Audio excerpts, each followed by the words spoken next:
안녕하세요. 저는 사연을 들으며 일상의 즐거움을 찾는 50대 여성이에요.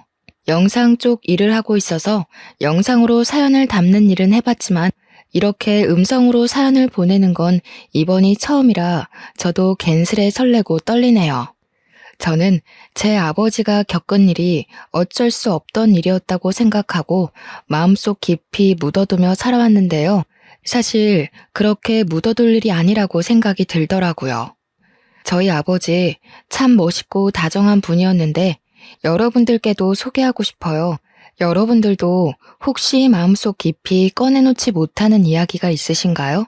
저는 요즘 주변 사람들에게도 이렇게 사연을 통해서도 이야기를 하며 슬픔을 나누고 기쁨을 배가 되게 하는 삶을 살아가려 노력하는 중이에요. 여러분들도 혹여 마음으로만 울고 있는 이야기가 있다면 속 시원하게 꺼내놓고 훌훌 털어버릴 수 있으시면 좋겠어요. 마음으로 응원할게요. 이제부터 제가 겪었던 이야기를 시작해 볼게요. 긴 이야기지만 재미있게 들어주시면 감사하겠습니다. 제 어머니와 아버지 두 분은 모두 무명 배우 생활을 꽤 오랜 기간 해오셨어요. 두 분께서는 연극 무대에 주로 오르셨고 텔레비전 프로그램에는 단역으로 짧게 나오는 경우가 많았어요. 아버지께서는 대학에서 전공도 연극 영화를 하셨는데 어머니께서는 고등학교 졸업 이후에 바로 연극 무대에서 배우로 일을 시작하게 되셨다고 해요. 같은 분야의 일을 하셨던 두 분은 고되고 힘든 연기 생활과 연극 무대라는 공통점을 배경으로 애정을 키우셨더라고요. 아버지는 연기와 연극에 대해 대학에서 전공까지 하며 배웠다고 해서 극단에서 아버지에 대한 대우가 남달랐다고 해요. 하지만 어머니께서는 처음부터 배우를 하시기보다는 연극 홍보용 포스터를 그리고 칠하고 만들어서 사람들한테 홍보하는 소위 말하는 삐끼 역할을 하기도 하고 연극 무대의 소품을 만들고 무대의 뒷배경을 만들기도 하는 잡일들을 오랫동안 했다고 해요. 그래도 자신의 꿈을 이루는 과정이라 생각하고 누구보다 땀 흘리며 열심히 극단에서 일을 했고요. 그런 어머니의 진가를 알아보신 아버지께서 어머니를 배우로서 추천을 하시고 서로 상대 배우로서 역할을 하며 연기를 하기도 하며 마음을 키우기 시작하신 것이었죠. 저희 부모님 두 분의 순수한 러브스토리 텔레비전 드라마에서나 나올 법하지 않나요?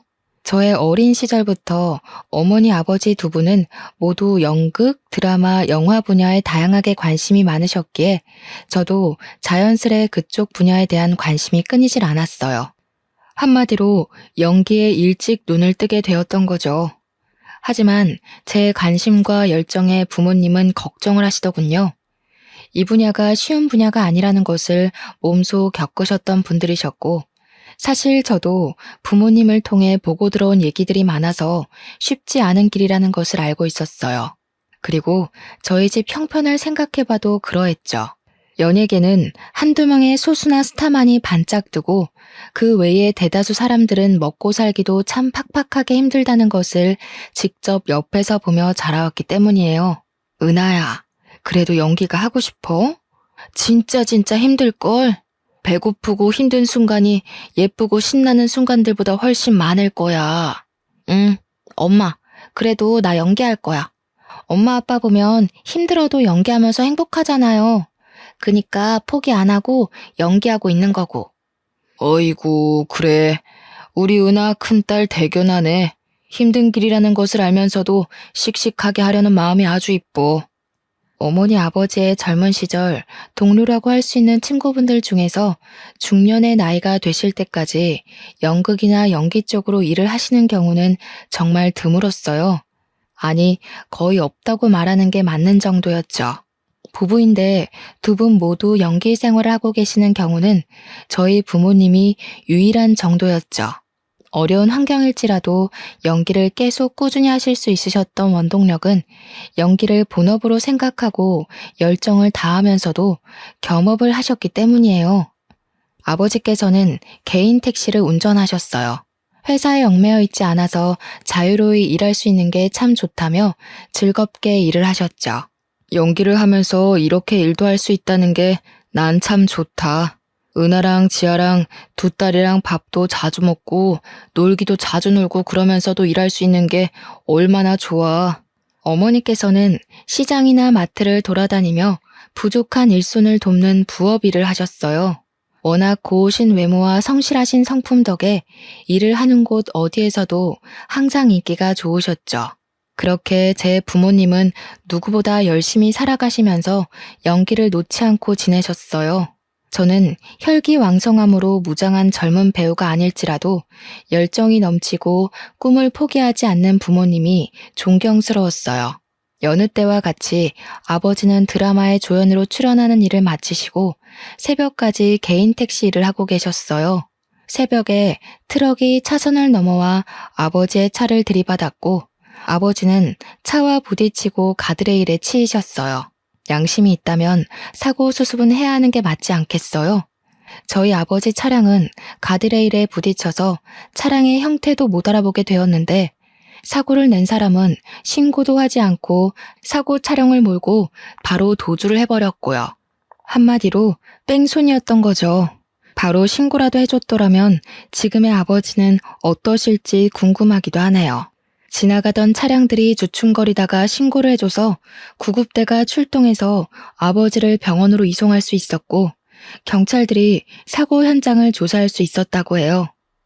범인을 찾기 위해 경찰들이 조사를 하고 저희 가족들은 사고 현장 근처에 현수막을 걸어두기도 했지만 역부족이었나 봐요. 하필이면 CCTV 사각지대에서 사고가 날 거라는 생각은 못했겠죠.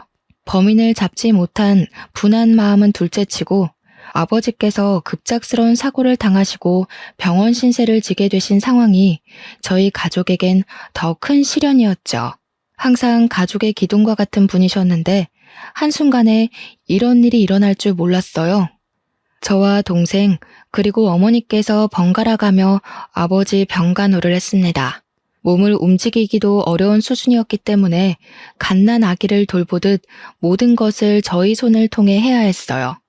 식사를 도와드리고 용변 보시는 것까지도 저희의 도움이 필요했죠. 저희도 어찌할 수 없는 저녁 시간에는 성인용 기저귀를 사용하셨는데 아버지께서는 어떤 것보다 그 점을 불편해하시고 싫어하셨어요.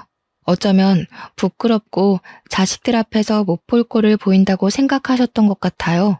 누구에게도 그렇게 의지하신 적이 없는 분이 본인 힘으로 할 수 있는 게 없고 화장실도 혼자 가지 못하다 보니 자존심이 많이 상해하셨죠.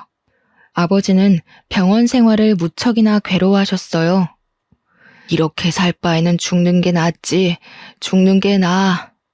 아버지께서는 언젠가는 연기자로서 나중에는 노년 배우로서 당당하게 인정을 받을 거라 누누이 말씀하셨어요. 사고를 당하시게 되고 그 꿈을 이루지 못할 수도 있겠다는 좌절감이 크셨던 것 같아요.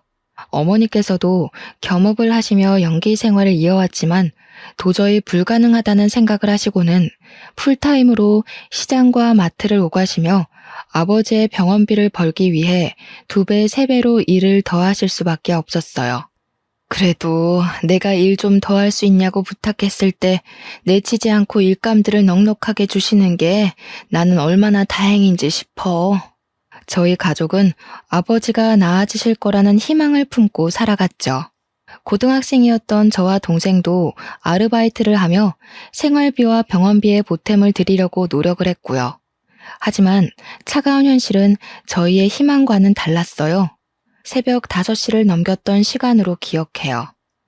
아버지가 계신 병원으로부터 전화가 왔어요. 요즘엔 보기 드문 집 전화로 전화가 걸려왔어요. 집안 전체를 울리는 새벽을 뒤흔드는 전화 벨소리였어요. 저에게는 아직도 새벽에 걸려오는 전화 벨소리는 악몽과 같아요. 김인철님 댁 되시죠? 전해드릴 소식이 있어서요. 병원에 빠르게 내원해 주셔야 할 것 같습니다. 무슨 일이죠? 김인철님께서 사망하셨습니다. 아버지께서는 그렇게도 싫어하시던 병원 생활을 하시다가 집에 한 번도 돌아오지 못하신 채 급성 폐혈증으로 돌아가시게 되었어요. 아무도 예상하지 못했던 일이었죠. 저와 제 동생은 다음날 학교에 가기 위해 집에서 잠을 자고 있었고 어머니께서는 새벽 시장에서 일을 하고 계셨어요. 저희 가족 그 누구도 아버지의 임종을 지키지 못했어요. 지금 돌이켜 생각해봐도 정말 눈물이 앞을 가려요. 그 기억은 제 평생 없어지지 않을 아픈 기억이에요. 저희 가족의 지친 몸과 마음은 오직 아버지의 회복만을 바라고 달려왔는데 이렇게 허망하게 돌아가실 줄 몰랐어요. 저와 동생은 정말 아이처럼 그렇게 엉엉 울었어요. 돌아가신 아버지께서 얼마나 억울하실지, 저희를 남기고 가시는 마음이 얼마나 무거우실지 상상만 해도 마음이 아렸어요. 어머니께서는 현실로 받아들이지 못하셨죠. 펑펑 울어대는 저희와는 다르게 어머니는 눈물 한 방울도 흘리지 않으셨어요. 그저 넋이 나간 표정으로 장례를 치렀어요. 장례를 치르고 난 후 저희 가족은 이전과는 다른 삶을 살아갈 수밖에 없었어요. 마음과 정신적인 지주였던 아버지의 부재가 생각보다 가족들에겐 큰 영향이 있었던 거죠. 가난했지만 웃음이 끊이지 않았던 집의 분위기는 180도 변했어요. 하루하루 막막하게 느껴지는 그 무게감을 우리 가족 모두가 감당했어야 했기 때문이죠. 은하야, 어떻게 하니? 우리 어떻게 살아갈 수 있겠니? 막막하구나. 너희 아버지 없는 우리가 뭘 할 수 있겠니? 내가 더 잘할게, 엄마. 내가 다 먹여 살리고 돈도 많이 벌게. 걱정하지 마. 가족 모두가 이를 악물고 살아가게 된 계기가 되었어요. 저와 제 동생 아르바이트를 하면서도 누구보다 성실하게 학교 생활을 하며 대학 진학을 꿈꿨어요. 그렇게 저는 아버지의 못다 이룬 꿈을 이루고자 연극영화과로 대학 진학을 했죠. 4년 내내 연기도 해보고 연출도 해봤지만 생각보다 연기보다 연출이 저에게는 더 맞았어요.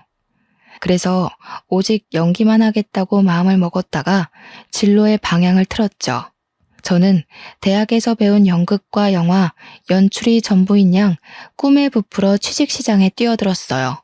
와, 정말 생각보다 어렵더라고요. 제 전공을 살려 취업을 하는 것이요. 그렇게 고민 많은 20대 중반을 넘기고 취업 준비 기간이 너무 길어지면 안 될 것 같아서 그냥 저를 불러주는 적당한 기업에서 일을 시작하는 게 낫겠다 싶었어요. 그렇게 일을 시작하게 되었죠. 첫 출근에서부터 제 꿈은 산산조각이 났었죠. 학교에서 배웠던 연출과는 생판 다른 노동이더라고요.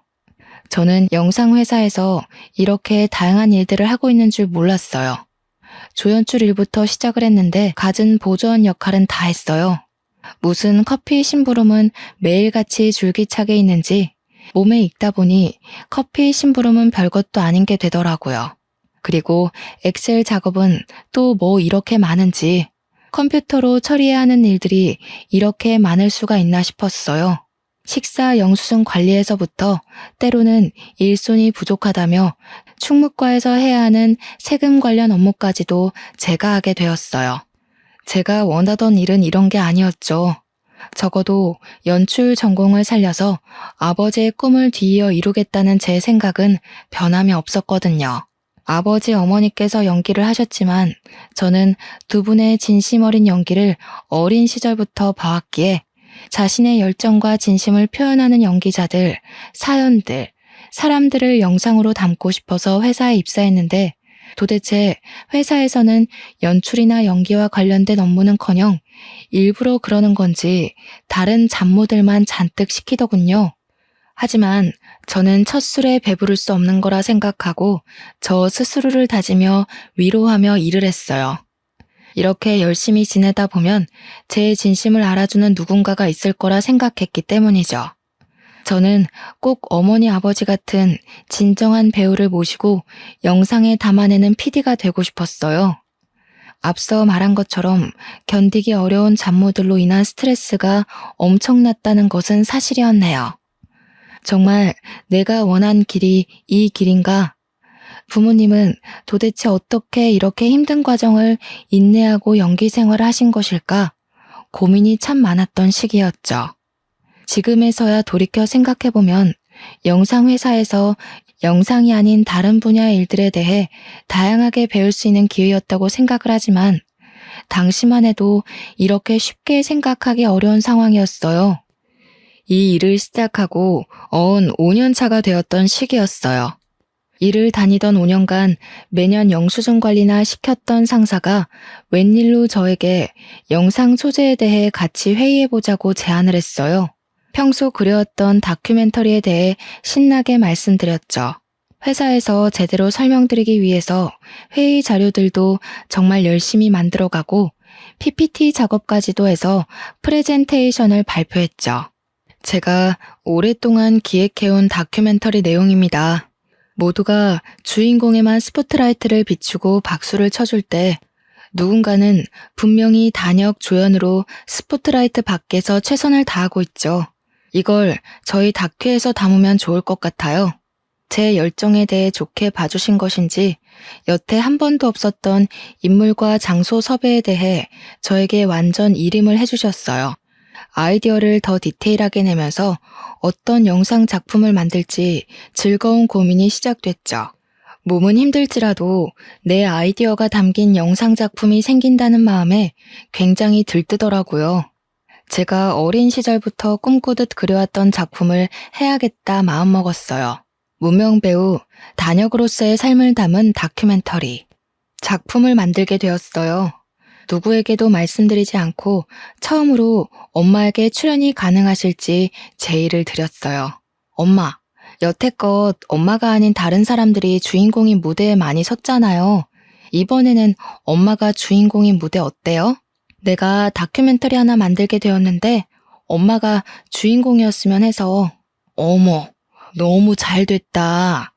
작품 만들고 싶어 했던 건 오래전부터의 일인데 벌써 몇 년 동안 회사 생활을 하고 결국 네 작품을 만드는구나.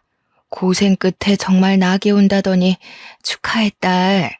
그런데 엄마는 너무 늙고 못나서 출연하긴 좀 그래. 아니, 엄마가 어디가 어때서 그래요.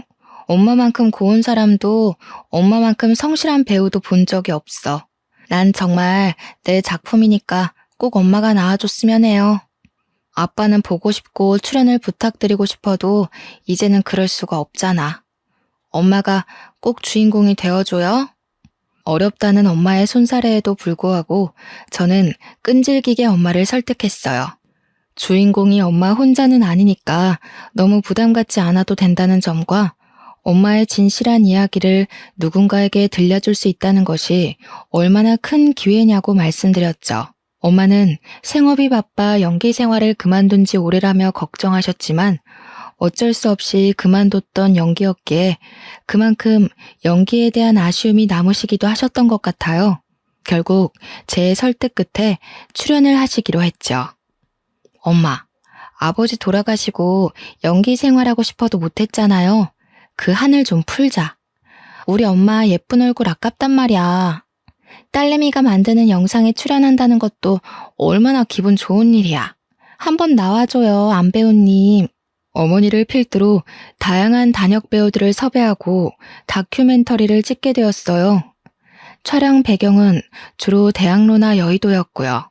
연극이나 방송을 짧게 하시는 경우가 많았고 대부분 사업을 하시거나 다른 일을 병행하면서 연기를 하셔서 양해를 구하며 촬영을 하게 되었죠.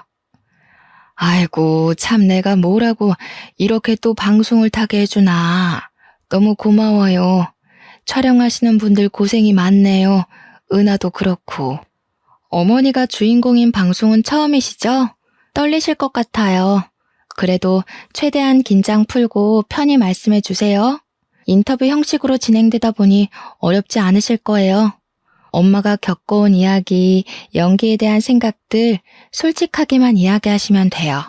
저희 어머니는 주로 인터뷰 형식으로 촬영을 했어요. 이전에 어떤 사연이 있었는지를 말씀해 주셨죠. 어머니의 남편, 제 아버지와 연기로 만나고 사랑을 키워 아이들까지 낳아 키웠지만 허망한 사고로 먼저 이 세상을 떠났다는 이야기를 담았어요. 연기자에 대한 이야기인데 어머니의 사연이 사연인지라 뺑소니 사고에 대한 이야기를 길게 하시더라고요. 저도 방송을 통해 어떻게 해서든 범인을 찾고 싶었던 사심도 있었고요. 어떻게 CCTV도 제대로 없고 목격자 한 명도 없는 사고라는 것이 존재할 수 있는 것이고 그 사고의 당사자가 저희 아버지가 될 수 있는 것이었을까요? 그로 인해 목숨까지 잃게 되신 저희 아버지. 어머니께서 눈물을 억지로 눌러 참으시며 아버지 이야기를 꺼내시는데 저희 스태프 모두 눈물을 함께 훔칠 수밖에 없었어요. 그런 일이 있었던 건 몰랐어요. 은하 PD 고생 많았네요. 진짜 텔레비전에 나올 만한 사연인데요.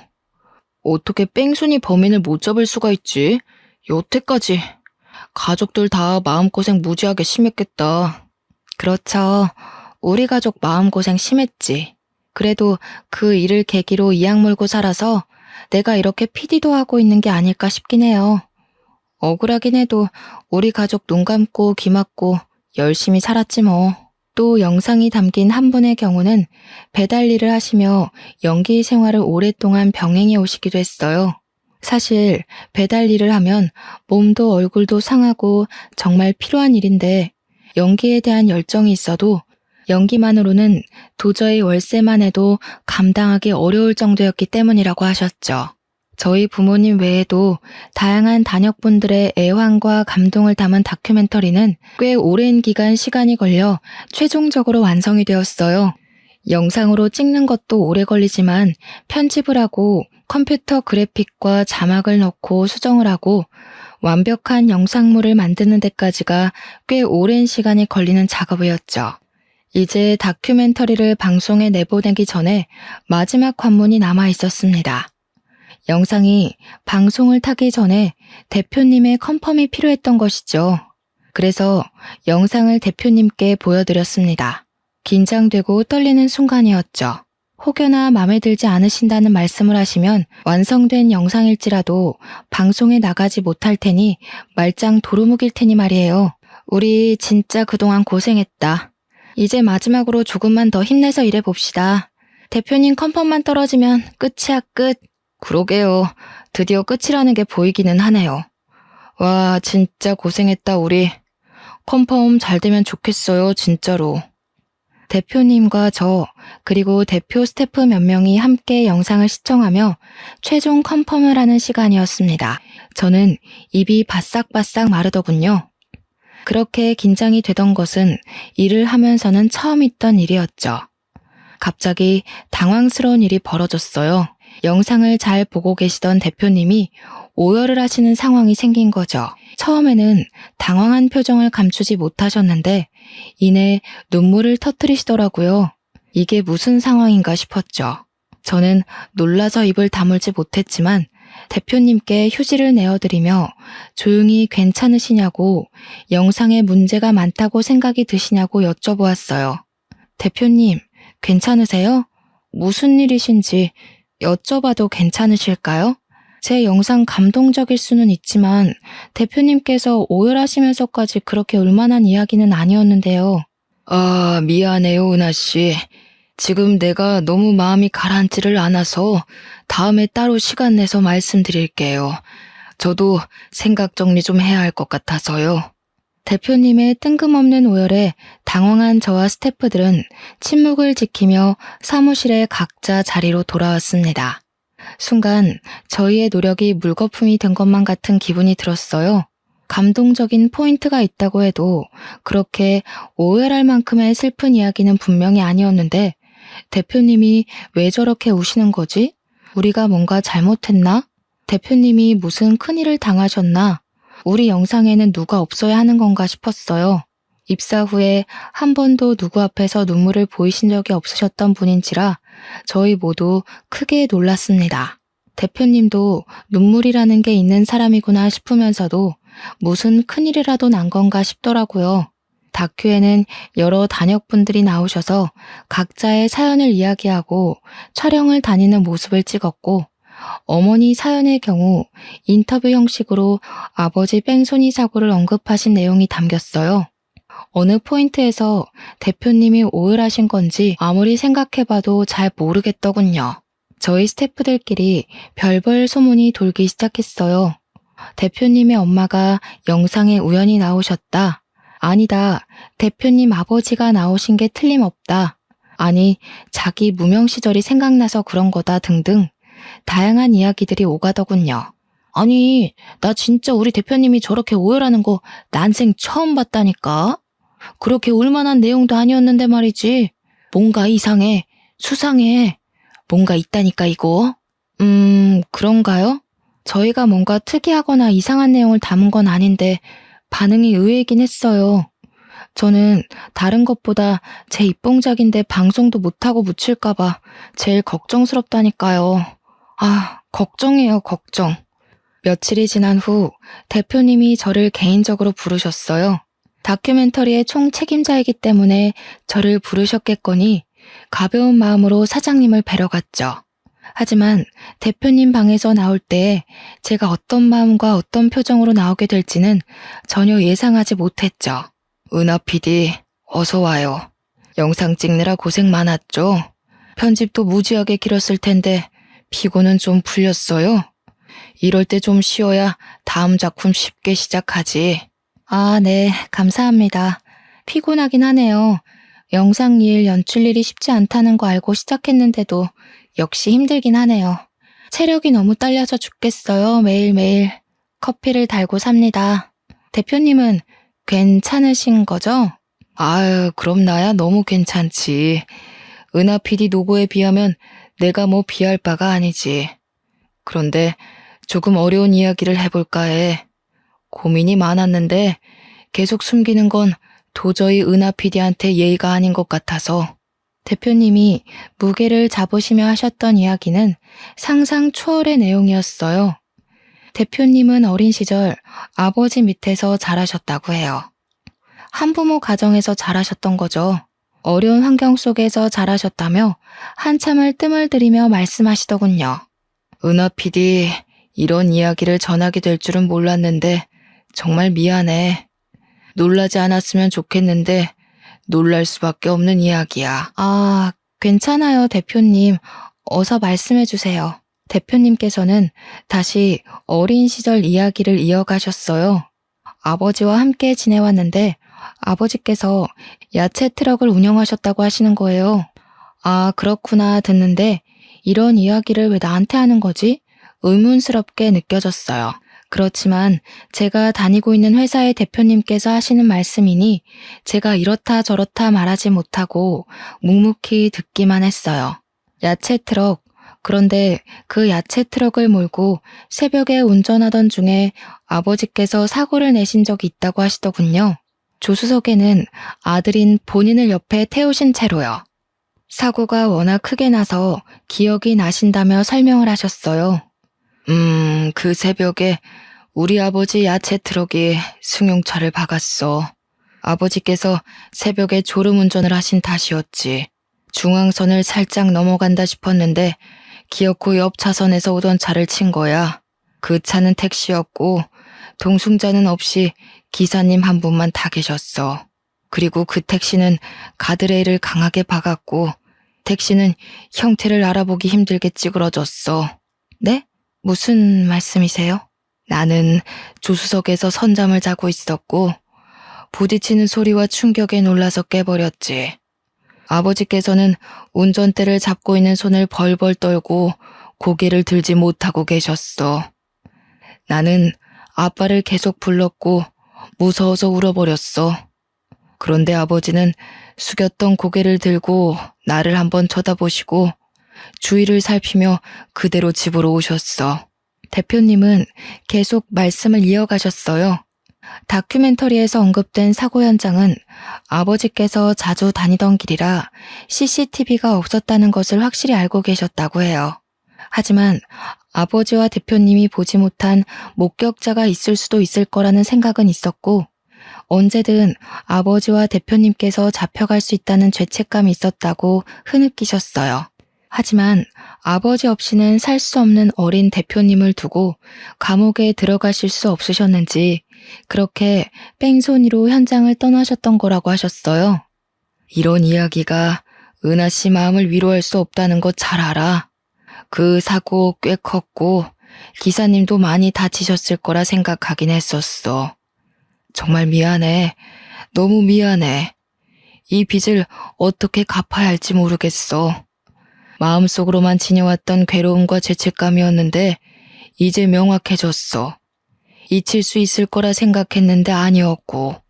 제가 만든 다큐멘터리를 통해 보니 제 어머니의 남편분, 즉 제 아버지의 사고에 대한 인터뷰가 대표님의 두 눈으로 봤던 어린 시절의 사고 현장에 대한 기억과 일치한 것을 보고 오열을 하셨다고 했어요.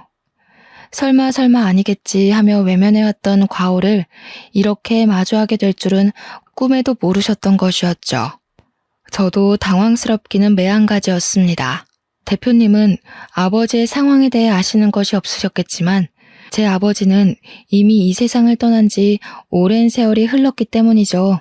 그 세월 동안 저희 가족이 받았던 상처와 눈물은 어떻게 보상이 될지 머리가 새하얘졌습니다. 그렇게 오랫동안 찾아 헤매왔던 뺑소니 사고의 목격자가 여기 이렇게 제 눈앞에 버젓이 있다니요. 그런데 그 목격자가 뺑소니범의 아들이었고 사고에 대해서는 몇십 년간 침묵으로 일관해왔다니요. 대표님이라고 하지만 참을 수 없는 화와 눈물이 뒤섞여 나왔습니다. 억울하고 화가 나서 미칠 것만 같았어요. 성실하고 다정했던 우리 아빠의 삶, 생명은 누가 어떻게 보상해 주겠어요. 주변에서도 다들 사고당한 사람만 불쌍하다며 그렇게도 수군거렸는데 말이죠. 나라도 어렸어도 바로 신고를 했어야 하는데 정말 후회해. 정말 미안해. 끔찍하게 사죄해요, 은하 씨. 대표님은 너무 미안해서 어찌할 바를 모르겠다며 제 두 손을 꼭 잡고 눈물을 주룩주룩 흘리셨어요.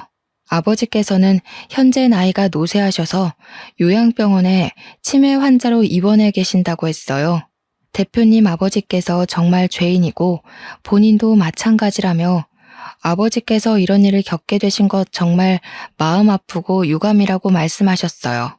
당시에 어렸다고 해도 알 거는 다 알았는데 아빠와 아들 둘이서 살았던 어려운 형편에 아버지마저도 감옥에 가시면 대표님이 굶어 죽게 생겼다 보니 어느 하나 양심적으로 대처한 일이 없었다며 정말 미안하다고 말씀하셨어요. 아버지였어도 내 아버지였어도 신고를 했어야 마땅한 일이었지. 정말 죽을 죄였어요. 미안해. 아, 그런 사정이 있었을 거라 생각 못했어요.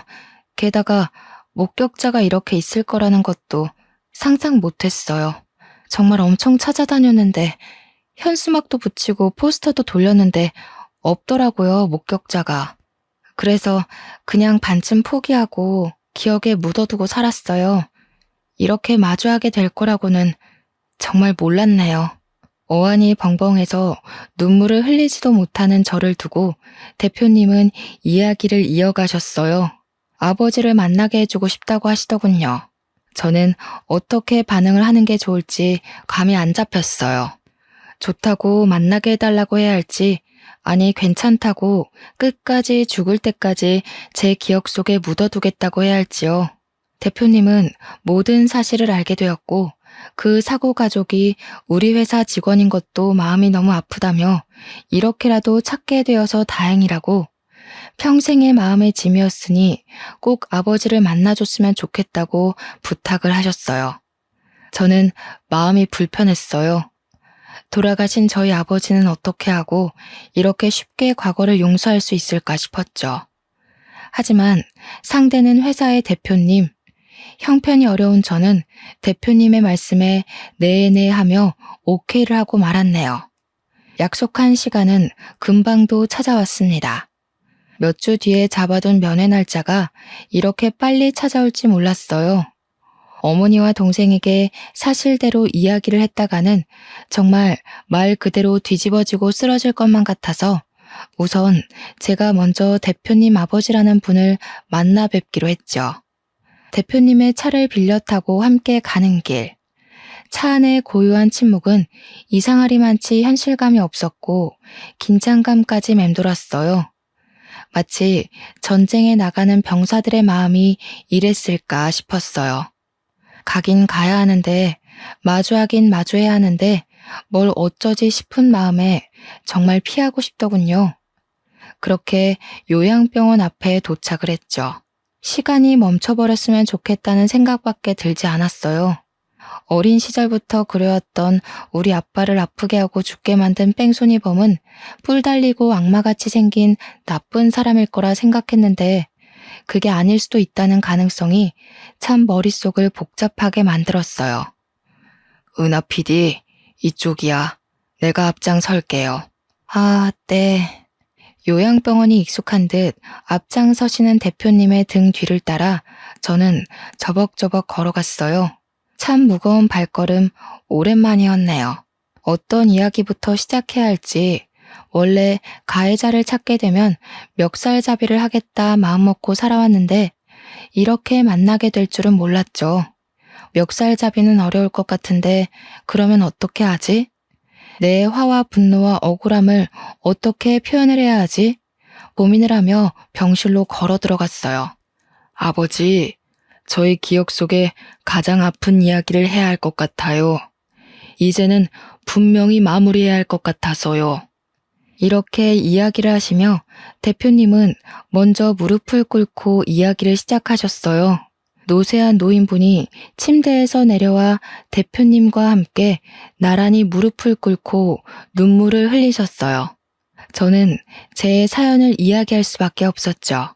어떻게 살아왔고 어떤 아빠였는지 갑자기 우리 곁을 떠나시게 되었는데 뺑소니 사고였고 목격자도 CCTV도 없어서 할 수 있는 일이 없었다는 것.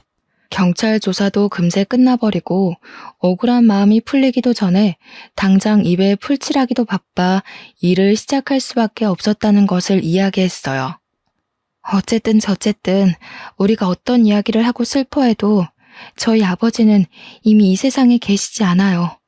우리 아빠 살려내요. 미안합니다. 죄송합니다. 입이 1000개 만개여도 부족해요.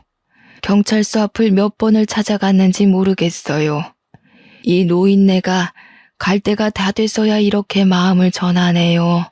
부족한 인간이라 미안해요. 내가 그때 제대로 죗값을 치렀어야 하는 건데 정말 미안해요, 아가씨.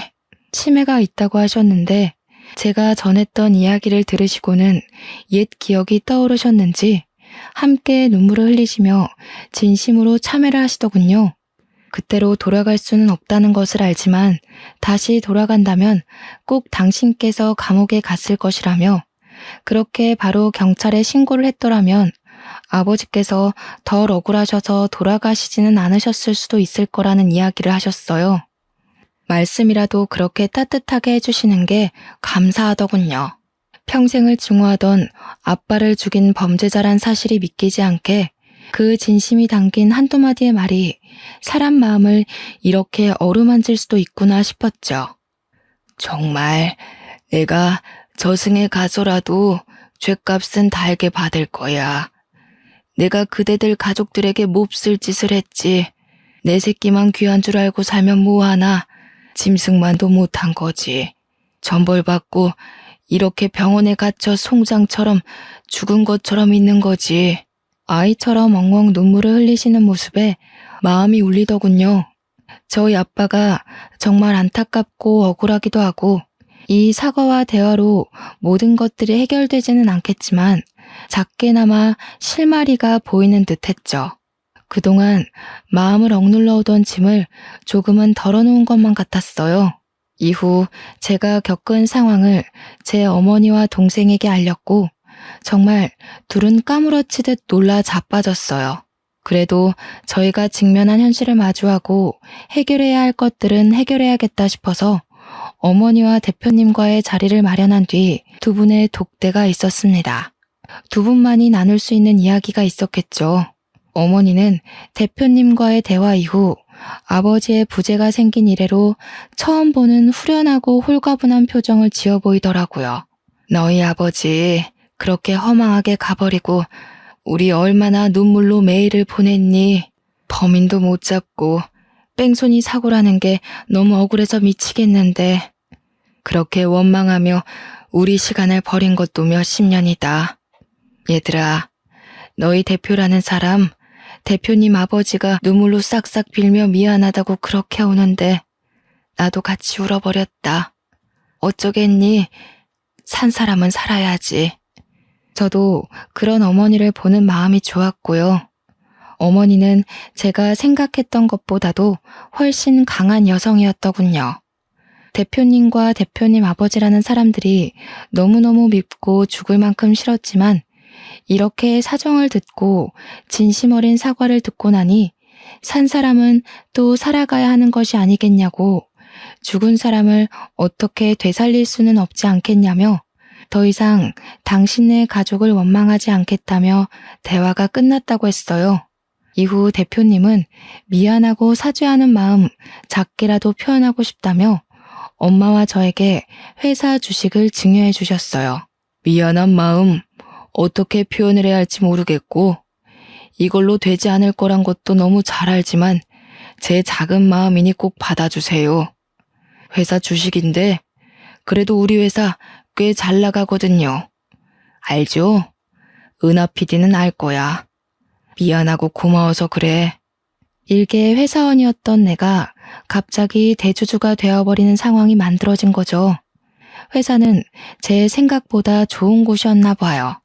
이후로 쭉 승승장구하며 기업의 크기가 커지다가 대기업에 합병되어 운영이 되었고 저는 그 주식을 팔고 엄마와 동생과 함께 넉넉히 오붓하게 평화롭게 잘 살아가고 있어요. 이렇게 제 긴 이야기는 마무리가 됩니다. 연기하시는 부모님 밑에서 자라며 연기, 연극, 연출에 자연스럽게 관심을 가졌고 운이 좋게도 대학 졸업 후 바로 영상회사에 취업하게 되어 쪼들리는 생활비 걱정은 접어두고 살 수 있었는데 저를 뽑아준 회사 대표님께서 저희 아버지와 이렇게 관련이 있었던 사람이라고는 생각을 못했죠. 어떻게 생각하면 돌아가신 아버지께서 저를 끝까지 지켜주시고 도와주신 게 아닐까 싶어요. 그리고 억울하고 마음 아팠던 아버지에 대한 기억이 이제는 상처라기보단 아물어가는 흉터 같다는 생각이 들어요. 그 흉터를 돌아보면 불쌍한 우리 아빠 생각에 눈물이 앞을 가리지만 그래도 우리가 이렇게 살아갈 수 있는 이유는 아버지시고 우리가 이렇게 다시 잘 살아갈 수 있게 도와주신 분도 아버지라는 생각이 들어요.